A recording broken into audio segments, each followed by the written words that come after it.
जो इंसान है, इंसानियत है जिसके अंदर, बस उससे बढ़िया जिंदगी दुनिया में कोई है नहीं। आप चाहते हैं कि भारत माता के जय जयकार होनी चाहिए? भाई मैं भारत का बेटा हूँ, अगर जो इसकी जय जयकार नहीं चाहूंगा तो क्या तुम्हारी जय जयकार चाहूंगा यार? तो सबक सिखाएंगे इस बार अखिलेश यादव को? सिखाएंगे, बिल्कुल 100 बार सिखाएंगे, 100 बार सिखाएंगे। जो हमारे हिंदुस्तान का दुश्मन होगा हम उसे 100 बार सबक सिखाएंगे और अपनी जान और माल से भी सिखाएंगे। अगर कोई पाकिस्तान को हिंदुस्तान का आदमी ये कहता है, जिंदाबाद कहता है, तो मैं उसे उस आदमी को भी मुर्दाबाद कहूंगा। अगर लखनऊ में 3 आतंकवादी पकड़े जाते हैं, उनके पास से गोली मार दो, गोली मार दो। कानून पर भरोसा है?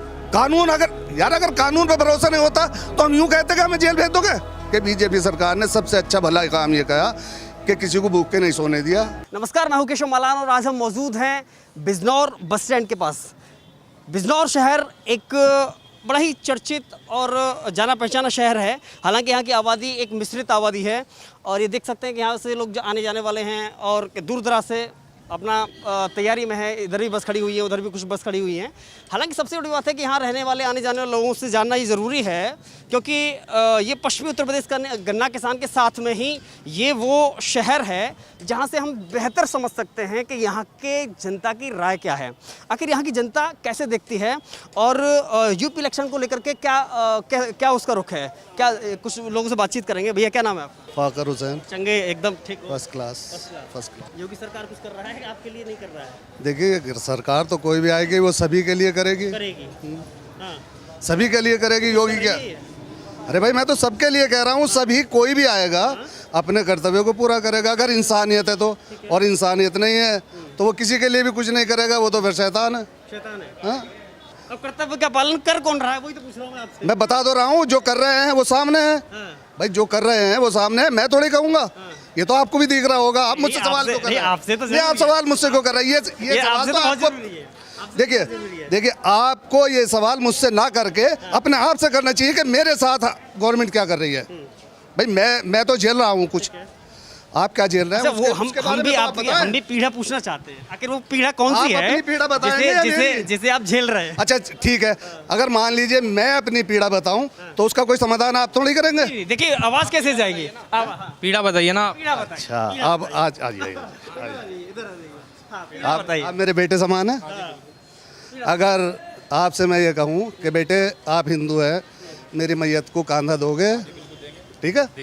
तो इसको पीड़ा कहते हैं। मुझे ये शक है कि आप मुझे कांधा नहीं देंगे। कुछ नहीं है, देखिए ये व्यक्तिगत कुछ नहीं है।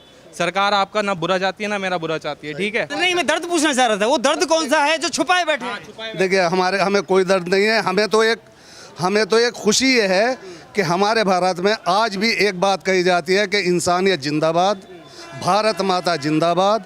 इसके अलावा हमारे यहाँ अगर आगरा के अंदर ये कहा जाए पाकिस्तान जिंदाबाद तो उसको क्या कहेंगे? मुर्दाबाद। आगरा के अंदर मैं कहूँगा अगर कोई पाकिस्तान को हिंदुस्तान का आदमी ये कहता है, जिंदाबाद कहता है, तो मैं उसे उस आदमी को भी मुर्दाबाद कहूँगा। कि हम सत्य का साथ देते हैं तो फिर क्यों लगते हैं यहाँ पाकिस्तान के नारे? देखिए जो लोग पाकिस्तान की जगह के नारे देते हैं वो ये जरूरी नहीं है कि वो मुसलमान ही है। कुछ लोग सियासत में हिंदुओं से भी मुसलमान का काम ले रहे हैं। अगर कौन जिम्मेदार है? अगर लखनऊ में एक सवाल पूछूंगा आपसे, अगर लखनऊ में 3 आतंकवादी पकड़े जाते हैं, उनके पास से गोली मार दो, गोली मार दो। अगर उसके बाद शफीकुर रहमान कहते हैं वो शरीफ हैं और मासूम हैं, उनकी लड़ाई हम लड़ेंगे, क्या कहेंगे? देखिए एक बात सुनिएगा, शफीकुर रहमान हो या फाकर हुसैन बर्क हो, जो गलत है कोई भी उसका साथ क्यों दे? भाई ईश्वर ने माफ कर दिया जिसे गलत आदमी को, तो हम क्यों माफ करेंगे उसे? तो सबक सिखाएंगे इस बार अखिलेश यादव को? सिखाएंगे, बिल्कुल 100 बार सिखाएंगे, 100 बार सिखाएंगे। जो हमारे हिंदुस्तान का दुश्मन होगा हम उसे 100 बार सबक सिखाएंगे और अपनी जान और माल से भी सिखाएंगे, जान और माल दे के भी सिखाएंगे। लेकिन इसके बावजूद अगर बात शायर मुनव्वर राना ये कहते हैं कि दोबारा यूपी के सीएम योगी बनते हैं तो मैं यूपी छोड़ दूंगा, देखिए कौन सा डर है? ये कौन सा? एक मिनट सुनिएगा, कोई किसी जगह को नहीं छोड़ता। जिस जगह वो पैदा होता उसे इतना प्रेम होता उस जगह से कुदरती कि वो उस न जगह को छोड़ पाता है और न उस जहान को छोड़ पाता है। माहौल बिगाड़ने की कोशिश है?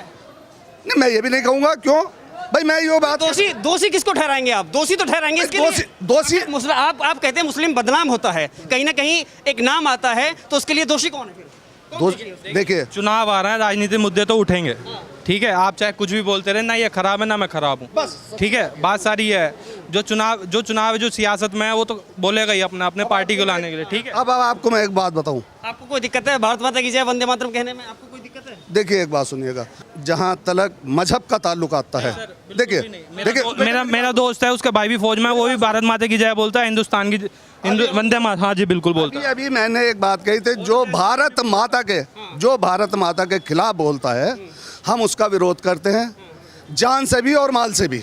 ये नहीं कि हम जान से जबान से, जान और माल दोनों से टकराएंगे हम, जो हमारे हिंदुस्तान का विरोध करता। अगर इसके बाद भी आपको कोई सवाल अटकटा लग रहा है, समझे, तो वह अपने हृदय से पूछें कि मुल्ला जी गलत कह रहे हैं या सही कह रहे हैं। कितना विरोध किया, कितने मुस्लिम मौलानाओं ने, कितने लोगों ने विरोध किया?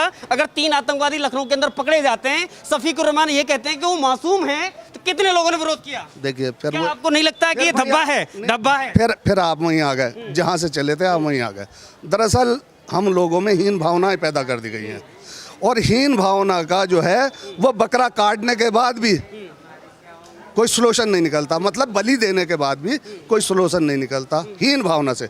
और अगर जो प्रेम भावना हो, तो ना कोई हिंदू है, ना कोई मुसलमान है, ना कोई तीरथ वाला है, ना कोई हज वाला है। जो इंसान है, इंसानियत है जिसके अंदर, बस उससे बढ़िया जिंदगी दुनिया में कोई है नहीं। आप चाहते हैं कि भारत माता के जय जयकार होनी चाहिए? भाई मैं भारत का बेटा हूं, अगर जो इसकी जय जयकार नहीं चाहूंगा तो क्या तुम्हारी जय जयकार चाहूंगा यार? फिर मुझसे बात कहलवा रहे हो भाई। मैं इसका सुनो, मेरी मानसिकता कहती है मेरी मिट्टी यहाँ की, तो मैं तुम्हारी जय कहूंगा या अपनी जय कहूंगा या इस भारत माता की जय कहूंगा? मानसिकता को क्या कहेंगे? अगर मुजफ्फरनगर क्षेत्र के भलुआ गांव में अभी 10 दिन पहले गौकशी की घटना की सूचना देने पर गला रेत की हत्या कर दी जाती है, उस मानसिकता को क्या कहेंगे आप? देखिए एक बात हम बताएं आपको, भलुआ गांव की, आपके पड़ोसी गांव की बात कर रहा हूँ। देखिए आपको मैं एक बात बताऊं, इससे पहले भी मैंने कहा कि जो लोग गलत हैं, मसलन मेरा मजहब कहता है, मुस्लिम मजहब, कि कभी भी जो काम चोरी से हो वो जायज़ नहीं है। अगर गाय कशी चोरी से हो रही थी, समझे, जैसे हमारे हिंदुस्तान की परंपरा है कि गौ को माता का दर्जा दिया जाता है और उसका विरोध होता है, तो मैं कहूँगा वो हराम थी, हराम है। जो चीज़ चोरी से, बगैर बताए या नज़र छुपा के अगर जो इस्तेमाल होती है, इस्लाम धर्म उसे चोरी कहता है, और चोरी हमारे यहाँ बिल्कुल हराम है, हराम है, हराम है, इससे ज़्यादा कुछ नहीं। ईद के पावन मौके पर, ईद एक पवित्र दिन माना जाता है, एक पाक माना जाता है, उसके दिन अगर उस्तरा लगा करके हत्या की जाती है एक निर्दोष की, कितना दुख प्रकट करना चाहिए? देखिए एक बात सुनिएगा, एक आदमी पॉकेट मार यहाँ पकड़ा गया, सब ने पीटा उसे, पुलिस ने ले जाकर अलग को छोड़ दिया, चाहे वो भाईबंदी में छोड़ दिया या पैसे लेके छोड़ दिया। अपराधी वो भी उतने ही हैं, और अपराधी वो भी उतने ही हैं जितना छोड़ा उसने किया, जिसने, है नहीं? ऐसे ही जैसे एक गोकशी वाला अपराधी है, ऐसे ही एक शराब पी के किसी बहन बेटी का बलात्कार करने वाला भी अपराधी है। आज तक उनको सजा क्यों नहीं है? चलो अब ऐसे आ जाओ, उसको सजा क्यों नहीं है? कानून पर भरोसा है? कानून अगर कानून पर भरोसा नहीं होता तो हम यूं कहते कि हमें जेल भेज दोगे? भाई हम क्यों कह रहे हैं कानून पे भरोसा है, तभी तो जेल की बात कर रहे हैं हम, कि उन लोगों के साथ इंसाफ क्यों नहीं हो रहा? मैं बीजेपी से कन्वर्ट हूँ, 76 बूथ अध्यक्ष हूँ, समझे। मुझसे आप ऐसे कोई सवाल ना करें जिससे मुझे कोई बात इधर उधर करनी पड़े। ठीक है, योगी सरकार जनसंख्या नीति लाती है, उसके बावजूद सरकार कहती है, योगी कहते हैं बच्चे 2 ही अच्छे, उसके बाद मुनव्वर राना कहते हैं, या फिर कोई कहता है ये तो अल्लाह की देन है। देखिए एक बात मैं आपको बता दूं, दरअसल जो लोग ये कहते हैं कि 2 बच्चे लाओ, 5 बच्चे लाओ, समर्थन हम भी उसका कर रहे हैं। क्यों? क्योंकि ज़्यादा जनसंख्या होने की वजह से हमारे बच्चों के पालन पोषण में हमें परेशानी है, दिक्कत है, समझे।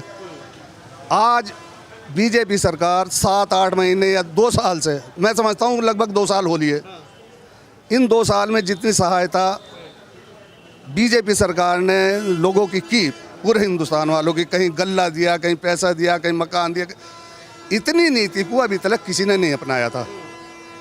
किसने क्या अपनाया था? जहाँ से कमाई होनी थी रोड बनने थे, जहाँ से फैक्ट्री लगनी थी नोट मिलने थे, जहाँ से और सरकारों ने बहुत कुछ किया। इसने भी क्या होगा, मैं नहीं कहता कि मेरी सरकार में कोई सारे अच्छे हैं, समझे, लेकिन मैं ये कहता हूँ कि बीजेपी सरकार ने सबसे अच्छा भला काम ये किया कि किसी को भूख के नहीं सोने दिया। और मैं समझता हूँ समर्थन करते हैं इनकी बात का, ये कह रहे हैं समर्थन करते हैं, समर्थन कर रहे हैं भैया, समर्थन हो। और मैं समझता हूँ कि ईश्वर ने चाहा तो ये सरकार किसी को भूखा सोने नहीं देगी। उठाने वाला वो है, खिलाने वाला वो है, देने वाला आएगी, दोबारा आएगी, हाँ ऊपर वाले ने चाहा तो। 100% आएगी, भरोसा है। देखिए ऊपर वाले पे भरोसा हमें, हमने अभी कहा था हम अल्लाह पे भरोसा करते हैं, हम इंसान पे नहीं। ये सारे इंसान हैं। अखिलेश यादव पे भरोसा क्यों नहीं है? कुछ नहीं, यादव पे भरोसा क्यों नहीं है? नहीं भाई, हमें तो किसी पे भी नहीं है अखिलेश का। हमें तो जो लोग इंसान हैं अगर उन पे हमें भरोसा नहीं है। जो अल्लाह है, ईश्वर है, जिसे ईश्वर कहते हैं हमें उस पर भरोसा है। वो जिसे हमारे लिए देगा हम उसके लिए बात करेंगे, हम और किसी की बात। आखिरी सवाल, 10 में से कितना नंबर देंगे योगी को? मैं भाई पार्टी से ज्वाइन हूँ तो मैं तो 10 में 10 भी दूंगा। 10 में 10, 10 में 10, 10 10 10 10 10 10 में 10 और 100% आएगी। हाँ, कोई रोकने वाला नहीं है? कोई रोकने वाला नहीं क्यों है। भाई इतना भरोसा कैसे? क्योंकि हम जिस राज्य में गए वहाँ यही होता है कि योगी तुम्हारे राज्य में बहुत बढ़िया आया है, ये हमारे राज्य के लिए दीजिए।